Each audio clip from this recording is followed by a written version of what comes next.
അങ്ങനെ ഞാൻ ആദ്യമായിട്ട് ഈ ആരും എന്നെ വിശ്വസിക്കാത്ത അല്ലെങ്കിൽ ആരും കൂട്ടില്ലാത്ത ആ ഒരു അവസരത്തിൽ ഞാൻ ഫേസ്ബുക്കിൽ ഒരു അക്കൗണ്ട് എടുത്തു. ഞാൻ ഉദ്ദേശിച്ചത് അറ്റ്ലീസ്റ്റ് ഒരു ലൈവ് പോയിട്ടെങ്കിലും എൻ്റെ കാര്യങ്ങൾ പറയാലോ എന്ന് ഞാൻ വിചാരിച്ചു. അങ്ങനെ ഞാൻ ഫേസ്ബുക്ക് ഓപ്പൺ ചെയ്തു. പിന്നെ അതിനുശേഷം ഞാൻ ടിക്ടോക്ക് ഓപ്പൺ ചെയ്തു. ടിക്ടോക്കിനകത്ത് 2-3 വീഡിയോസൊക്കെ ഇട്ടപ്പോഴത്തേക്കും അതിനൊന്നും ഒരു റെസ്പോൺസ് ഒന്നുമില്ല. പക്ഷെ എനിക്ക് റീച്ച് ആവണം, ഇതുകൊണ്ട് എനിക്ക് ജീവിക്കണം, അല്ലെങ്കിൽ സോഷ്യൽ മീഡിയ വഴി എനിക്ക് കുറേ പൈസ സമ്പാദിക്കണം, അങ്ങനെയൊന്നും ഇല്ലായിരുന്നു കേട്ടോ. എൻ്റെ ഒരു രക്ഷ എന്നെ ആരെങ്കിലുമൊക്കെ കേൾക്കും എവിടെയെങ്കിലുമൊക്കെ ഇരുന്നിട്ട് എന്നുള്ളൊരു വിശ്വാസം. അപ്പം ഞാൻ ശരിക്കും ആലോചിക്കുന്നുണ്ടായിരുന്നു, ഒരുപാട് പേര് മരിച്ചു പോകുന്നുണ്ട്. തന്നെയായി പോകുന്ന സ്ത്രീകൾ, കുട്ടികളെ കൊന്നിട്ട് അവരും മരിച്ചു പോകുന്നുണ്ട്. മേ ബി ഇതൊക്കെ ആയിരിക്കാം റീസൺ. അവർക്ക് സമൂഹത്തിൽ ജീവിക്കാനായിട്ടുള്ള പാട്. വരുന്ന വീഡിയോയിൽ ഞാൻ പറയാം എന്തൊക്കെ കഷ്ടപ്പാട് ഞാൻ അനുഭവിച്ചു അല്ലെങ്കിൽ സ്റ്റിൽ അനുഭവിച്ചുകൊണ്ടിരിക്കുന്നു എന്ന്. ഇത് ഈസിയുള്ള കാര്യമല്ല ഒറ്റയ്ക്ക് നമ്മൾ പോരാടി ജീവിക്കുക എന്ന് പറയുന്നത്. അപ്പോൾ ആ ഒരു സമയത്ത് ഞാൻ ടിക്ടോക്കിൽ എൻ്റെ ഒരു ഫോട്ടോ ഞാൻ പോസ്റ്റ് ചെയ്ത് കഴിഞ്ഞപ്പോഴത്തേക്കും ഭയങ്കര റെസ്പോൺസ് കേട്ടോ, ഭയങ്കര വ്യൂസ്, കുറേ ലൈക്ക്, ഫോളോവേഴ്സ് വരുന്നു. അങ്ങനെ ഞാൻ ആദ്യമായിട്ട് ഒരു ടിക്ടോക്ക് വീഡിയോ ചെയ്തു. അത് കഴിഞ്ഞപ്പോഴത്തേക്കും അതിനും അത് നല്ല റെസ്പോൺസ്. അങ്ങനെ എൻ്റെ ഫോളോവേഴ്സ് 100-ൽ നിന്ന് 5000 ആയി, 10,000 ആയി, 15,000 ആയി, 20,000 ആയി.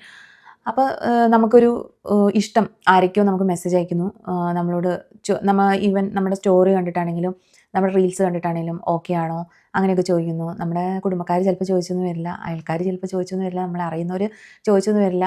ഇപ്പം എനിക്ക് മനസ്സിലായിടത്തോളം ഒരു സ്ത്രീ ഇപ്പം കുട്ടികളെ കൊന്നിട്ട് അവളും ചാകുകയാണെങ്കിൽ പറയും, അയ്യോ അവൾ മരിച്ചുപോയി, എന്തിനായിരുന്നു, ജീവിച്ചുകൂടെ, കൂലിപ്പണിക്ക് പോയിട്ടുണ്ടെങ്കിലും ജീവിച്ചുകൂടെന്ന്. ഇപ്പം എന്നെ സംബന്ധിച്ച് ഞാൻ കഷ്ടപ്പെട്ട് ജീവിക്കുകയാണ്.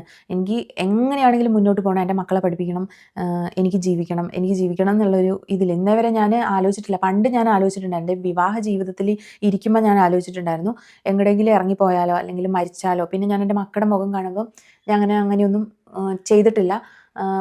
അപ്പം ഇവിടെ നമ്മൾ ജീവിക്കണം എന്ന് വിചാരിച്ച് മുന്നോട്ട് പോകുമ്പം ആൾക്കാരെന്ത് പറയുന്നത് വെച്ചാൽ തൻ്റെടി, ഒരു മനുഷ്യനെ പറഞ്ഞാലും കേൾക്കില്ല, ഒന്നും കേൾക്കില്ല, ഭയങ്കര ആറ്റിറ്റ്യൂഡാണ് അവൾക്ക്.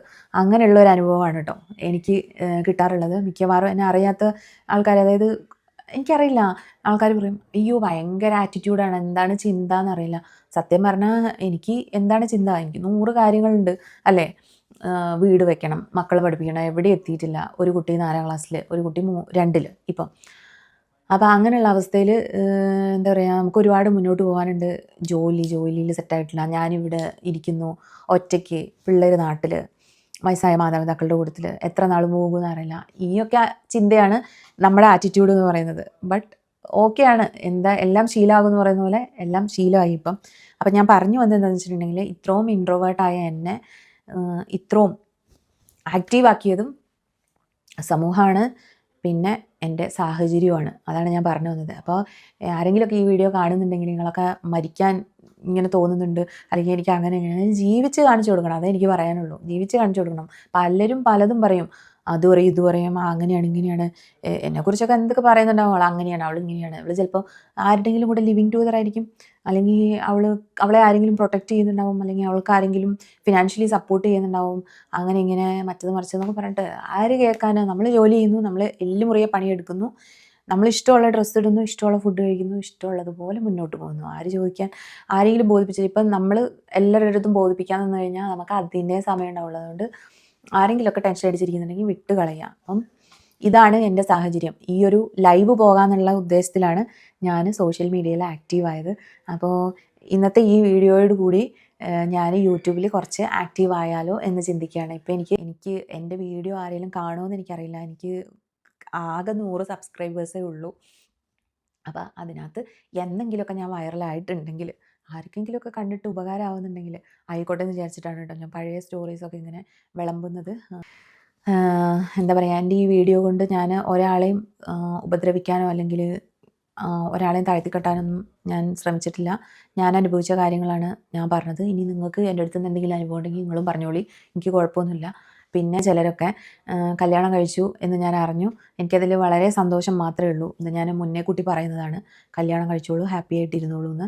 അപ്പോൾ നല്ല ജീവിതമൊക്കെ ഉണ്ടാവട്ടെ എന്നേ എനിക്ക് പറയാനുള്ളൂ. നമ്മളേതായാലും തുഴഞ്ഞുകൊണ്ടിരിക്കുകയാണ്.